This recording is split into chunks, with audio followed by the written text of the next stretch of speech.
আর এই মুহূর্তে যে খবরের দিকে নজর রাখবো, লোকসভা নির্বাচনের জন্য বাড়ল স্কুলের গরমের ছুটি।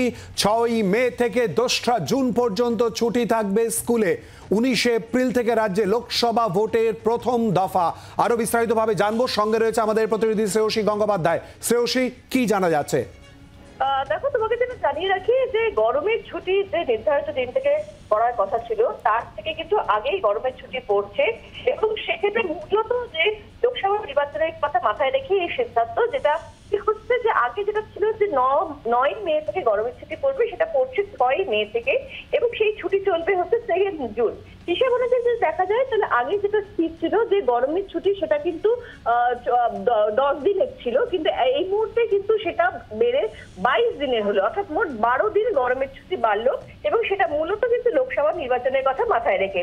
এছাড়া তোমাকে জানিয়ে রাখি যে এক্ষেত্রে 16 এপ্রিল থেকে 20 এপ্রিল সেখানে কিন্তু অর্থাৎ 5 দিন সেখানে কিন্তু ভোটের জন্য ছুটি থাকবে। কোচবিহার, আলিপুরদুয়ার, জলপাইগুড়ি যে স্কুলগুলো রয়েছে সেগুলো ছুটি থাকবে। অন্যদিকে 24 এপ্রিল থেকে 27 এপ্রিল সেটা যদি হিসেব করা যায় তাহলে দেখা যাবে যে 4 দিন, এই 4 দিন কিন্তু আবার দার্জিলিং, কালিম্পং, উত্তর দিনাজপুর, দক্ষিণ দিনাজপুর সেগুলো ছুটি থাকবে, অর্থাৎ এই সমস্ত জেলার স্কুলগুলো ছুটি থাকবে ভোটের জন্য।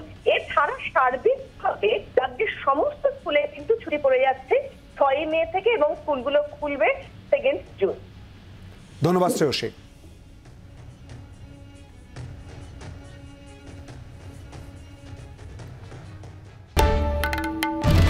বাংলার আওয়াজ, বাঙালির আবেগ, জি 24 ঘন্টা।